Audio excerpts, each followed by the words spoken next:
आज का सवाल है, इटली के एकीकरण में काउंट काबूर का क्या योगदान था, स्पष्ट करें। ये सवाल काफ़ी इम्पोर्टेंट सवाल है और इसको बोर्ड एग्जाम में काफ़ी बार रिपीट किया गया है। तो इस सवाल का जवाब आपको एग्जाम में किस तरह से लिखना है और आप किस तरह से आसानी से याद रख सकते हैं, ये जानते हैं। तो आप लोगों को इस सवाल को याद करने के लिए 4 लाइनों को याद करना पड़ेगा। इसमें से पहला लाइन है, काउंट काबूर कौन था। मतलब काउंट काबूर के बारे में आप लोगों को 2-3 लाइन लिख देना है। उसके बाद दूसरा जो लाइन याद रखना है कि काउंट काबूर का दुश्मन कौन था, मतलब विलन कौन था। अब विलन के बारे में भी 2-3 लाइन लिख देना है। उसके बाद किस तरह से काउंट काबूर ने इसका विरोध किया वो भी लिखना है, और फिर इसका विरोध का परिणाम क्या निकला वो भी आप लोगों को लिख देना है। तो चलिए किस तरह से आप लोगों को लिखना है ये जानते हैं। तो पहला जो लाइन है, काउंट काबूर कौन था, आप लोगों को याद रखना है। तो काउंट काबूर एक सफल कूटनीतिज्ञ और राष्ट्रवादी नेता था। आप लोगों को ये लाइन लिख देना है। काउंट काबूर एक सफल कूटनीतिज्ञ। का से काउंट काबूर, कू से कूटनीतिज्ञ, काकू याद रखना आप लोगों को, काकू वर्ड से काउंट काबूर एक सफल कूटनीतिज्ञ था, इतना आपको याद हो जाएगा। और काउंट काबूर हो, गैरिबाल्डी हो, मेजिनी हो या फिर कोई भी हो, ये लोग तो राष्ट्रवादी था ही। काउंट काबूर एक सफल कूटनीतिज्ञ और राष्ट्रवादी नेता था, ये इतना आपको याद रखना है। अब इसका विलन कौन था, मतलब काउंट काबूर किसका दुश्मन था, ये आपको लिखना है। तो काउंट काबूर कूटनीतिज्ञ था, तो उसको ये एहसास हो गया था कि इटली के एकीकरण का सबसे बड़ा बाधा जो है ऑस्ट्रिया है। लेकिन समस्या ये था कि काउंट काबूर अकेले ऑस्ट्रिया को हरा नहीं सकता। इस बात का भी एहसास काउंट काबूर को हो गया था। तो इतना आप लोगों को लिख देना है कि काउंट काबूर का मानना था कि इटली के एकीकरण का सबसे बड़ा बाधा ऑस्ट्रिया है। लेकिन समस्या ये थी कि अकेले काउंट काबूर ऑस्ट्रिया को नहीं हरा सकता था। अब तीसरा पॉइंट है कि किस तरह से विरोध किया। तो हम लोग जानते हैं कि काउंट काबूर कूटनीतिज्ञ है, तो उसने उस समय मौका देखा कि उस समय क्रीमिया का युद्ध चल रहा था और ये युद्ध ऑस्ट्रिया और फ्रांस के बीच में चल रहा था। तो इसका तो दुश्मन है ऑस्ट्रिया। इसने मौका पाया और फ्रांस का साथ दे दिया। इससे फ्रांस ने कोई मदद नहीं मांगा, लेकिन फिर भी ये फ्रांस का साथ दे दिया।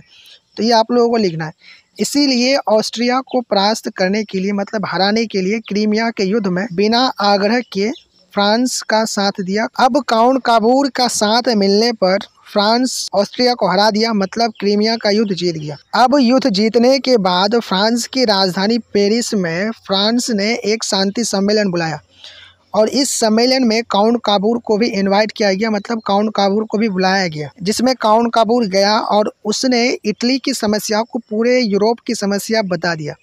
मतलब उस समय जो एकीकरण का जो मामला था वो यूरोप के जो जितने सारे भी देश हैं उन सभी देशों के साथ था। मतलब यूरोप के सभी देश छोटे छोटे टुकड़ों में बटा हुआ था, चाहे वो इटली हो, जर्मनी हो या फिर कोई दूसरा देश हो, सभी देश छोटे छोटे टुकड़ों में बटा हुआ था और उनमें ऑस्ट्रिया का दबदबा था। मतलब ऑस्ट्रिया गैर कानूनी तरीके से उसमें हस्तक्षेप करता था। तो ये बात फ्रांस भी समझ गया कि इटली का जो एकीकरण का समस्या है वो सिर्फ इटली का नहीं है, पूरे यूरोप का समस्या है। उसके बाद फिर काउंट काबूर ने ऑस्ट्रिया का हस्तक्षेप को भी गैर कानूनी बताया।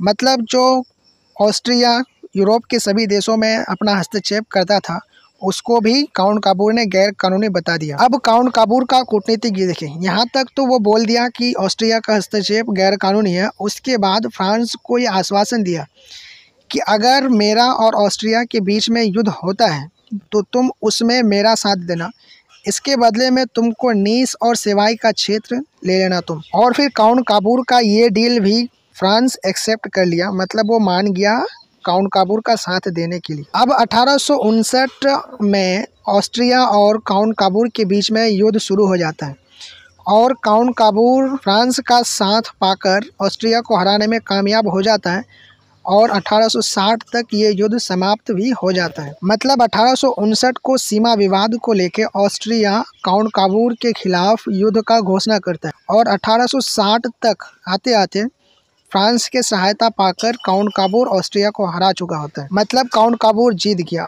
उसके बाद अब जो चौथा पॉइंट है कि इसका परिणाम क्या निकला, तो इसका जो परिणाम आपको लिखना है, उत्तरी और मध्य इटली का एकीकरण करने में काउंट काबूर सफल हो गया। मतलब पूरा इटली का तो एकीकरण नहीं कर पाया, लेकिन उत्तरी और मध्य इटली का एकीकरण करने में ये सफल हो गया। और फिर 1862 को काउंट काबूर का मृत्यु हो जाता है। उसके बाद काउंट काबूर का खेल खत्म हो गया। और फिर अगले वीडियो में हम गैरिबाल्दी के बारे में जानेंगे कि इटली के एकीकरण में उसका क्या योगदान है। तो आज के लिए इतना ही। अगर आप लोगों को ये वीडियो पसंद आया तो वीडियो को लाइक करें और चैनल को सब्सक्राइब करके बेल बटन जरूर दबा दें।